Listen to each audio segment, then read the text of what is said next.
What's going on, y'all? We back at it. It's your boy, Track Coach K-Ray. Welcome to Relax Athletics, the YouTube channel. If you haven't followed me on Instagram, go ahead and do so. If you hadn't subscribed to the YouTube channel, go ahead and do so. But yeah, man, we back at it. Today, top 5 athletes that you guys need to look out for in the men's 100-meter dash in this upcoming track and field season 2023. Shout out to Budapest. They're the host for the 2023 World Track and Field Championships coming this summer. I guess I can say later on this summer, seeing how we in 2023 now. Happy New Year, by the way. Happy New Year. But yeah, man, let's get into it. I made a list. This is my list, nobody else's list. In no particular order. Number 1, Lamont Marcel Jacobs of Italy. He is the defending Olympic champion in the men's 100-meter dash. Took everybody by surprise when he won it in 2021 at the Tokyo Olympics. Current PR, 9.80 seconds, European record. He ran that to win Olympic gold back in 2021. Why do I bring up his name? In 2022, at the World Championships in Eugene, Oregon, he pulled out in the semifinals with a injury. He ran in the first round. He didn't run in the semifinals. He had like if memory serves me correct, I think he had like some type of glute issue that may have trickled down into his hamstring. He just wasn't feeling right. He ended up running in the European Championships and winning. I think he ran like 9:95. So yeah, everybody wants to see a healthy Marcel Jacobs. Everybody want to see a healthy Olympic champion and see possibly, is he going to defend his world indoor title in the 60?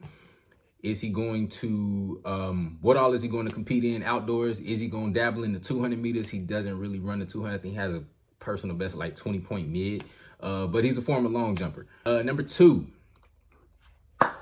Su Bingsheng of China would be the number 2 athlete that I would say, and not, like I said, not in any particular order, but out of this list of 5, he would be coming in at the number 2 spot. Why Su?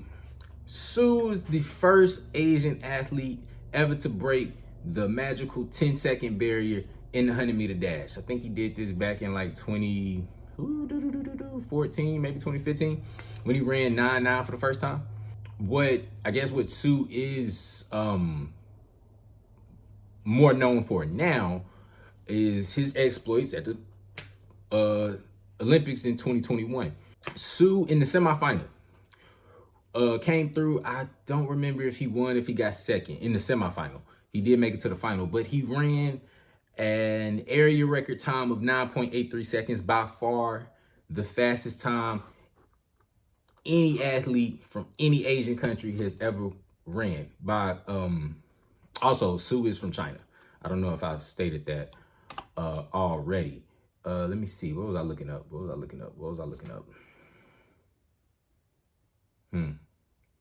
It'll come back to me. But yes, 9.83 seconds in the Olympic semifinal. Another thing, he is also one of the best starters in the world currently. One of the best starters ever. He has a 60-meter PR, I think, of 6.42. 60-meter PR of 6.42. 100-meter PR of 9.83.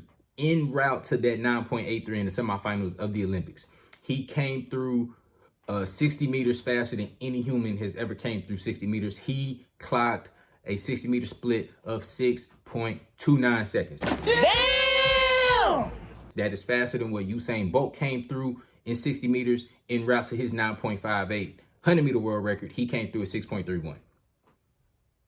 Faster than what Ben Johnson came through 60 meters in his 9.79 in the Seoul Olympics in 88. He came through at 6.33, if I'm not mistaken. But yes, Su is arguably the best starter in the world. Last year in the World Championships, he did compete, but he wasn't nowhere near 100%. I think he had COVID at one point, and I think he was battling some type of nagging injury. So I saw him competing in Oregon. He did not look like he was in full fitness, understandably so. But yes, I would love to see what Su does this year. How does he bounce back from a down year after just obliterating all expectations like he did in 2021. Number 3. At the number 3 spot, I have Oblique Seville of Jamaica. Reason being, he did make the men's 100-meter final, the World Track and Field Championships, this past season. 9.86 is Oblique Seville's PR. Why do I say Oblique Seville is a noteworthy athlete to watch? Oblique Seville is coached by the legendary Glenn Mills. Kelton, why is Glenn Mills so legendary? For my people who have no idea who Glenn Mills is, or if you're just following track and field because you're a supporter of my channel and you don't necessarily follow the sport on a regular basis. Glenn Mills was the coach of Usain Bolt. Glenn Mills was the coach of Johan Blake. Obviously, we know who Usain Bolt is. World record holder in 100, world record holder 200 meters. Johan Blake is number 2 all time in the 100-meter dash at 9.69 seconds, and number 2 all time in the 200-meter dash, 19.26, which in that race, if he had a better start, he probably would have beaten Usain Bolt's world record that day. I think that meet was in Brussels in 2011. But anyway, I'm getting off track. Oblique Seville's coach is the legendary Glenn Mills. Prior to last year, I do not believe Seville had ever broken 10 seconds in 100 meters. Took his PR all the way down to 9.86. I want to see how he comes back this year. Does he get in the 9 consistently in the 9.8 range? Does he go down into the 9.7 range? Will he compete for a medal in Budapest come this summer? In the final, he just missed out on the medal. In the final, he ran 9.97, placed 4th. But yes, I want to see how one of Glenn Mills' athletes, his premier sprinter, Oblique Seville, I want to see how he responds in 2023. The number 4 spot, Letsile Tebogo of Botswana.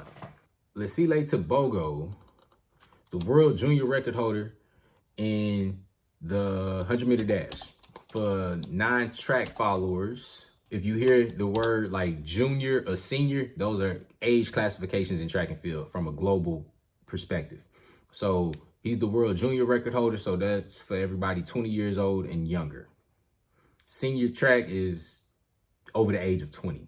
So yeah, he's a teenager. He ran 9 point, let me see what it is. He ran 9.9. Was it 9.91? He ran 9.91 in the World Junior Championships this past summer. And the way he ran 9.91, it was like, bruh, straight up, like he was toying with the field.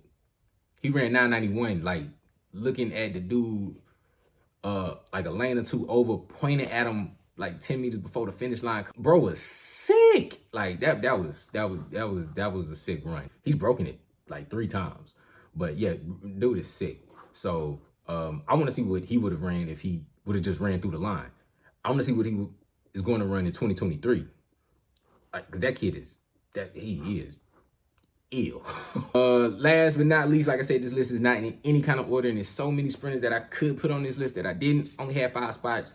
For anybody I did not put on the list, that don't mean that you don't need to watch them. It's just I had to compile it down to 5 names, and I didn't want to make it all American athletes. But finally, number 5 spot, we have an American coming in, the defending world champion, Fred Kerley of the United States. Fred Kerley showed his whole tail last year. I think he's the only male athlete to have a world medal in the 400 as well as a medal in the 100. You don't see that often. Fred Kerley cut his teeth as a quarter miler in college and as a professional. Transitioned to the 100 last year. Everybody thought he was like insane for doing that. Ended up winning the silver medal at the Olympics last year. I think he ran 9.7 like on 3 or 4 occasions last year. He got a PR of 9.76. I think he ran 9.7 at the U.S. trials. He ran 9.7 in the semis and in the finals. They contest those on the same day. So to run 9.7 in the same day, that's something Usain Bolt never did. I digress. Defending world champion, world leader last year. Does Fred still run 100 this year? I doubt that Fred is going to jump in any indoor meets. I don't think he hasn't ran indoor. He didn't run in 2021. He didn't run in 2022. So he's probably not going to jump into 60 this year. I'd be very surprised if he did. Plus, Fred, we never know what Fred is going to do. He might go back to the 400 for all we know. He might focus on the 200 this year since he already has gold in the 100. Does he want to defend his world title in the 100? We have no idea, and that's what's so intriguing about him as an athlete. He has range to go from 100 to 400. He is one of only 3 athletes to have ever gone sub 10 in the 100, sub 20 in the 200, and sub 44 in the 400. His range as a sprinter is ridiculous. He is an android. He is not from Earth. So yes, he is one of the top 5 most intriguing 100-meter sprinters to watch. Obviously, because he's the defending world champion, because we have no idea what events he may want to run. He told us he was going to run 100 in 2021, like 3 months before the Olympics. Like, bro, so, man, yes. These five names are, in my opinion, would be the 5 athletes that I'm definitely watching the men's 100 meters this year.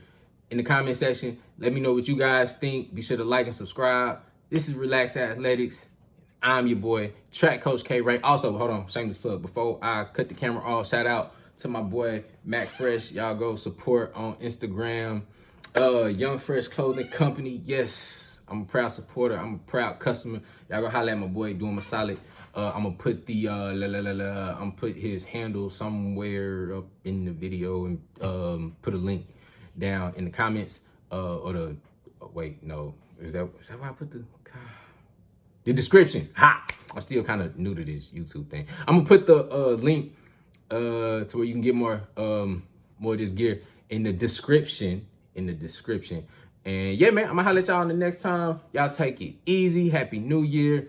Yeah, man, we out.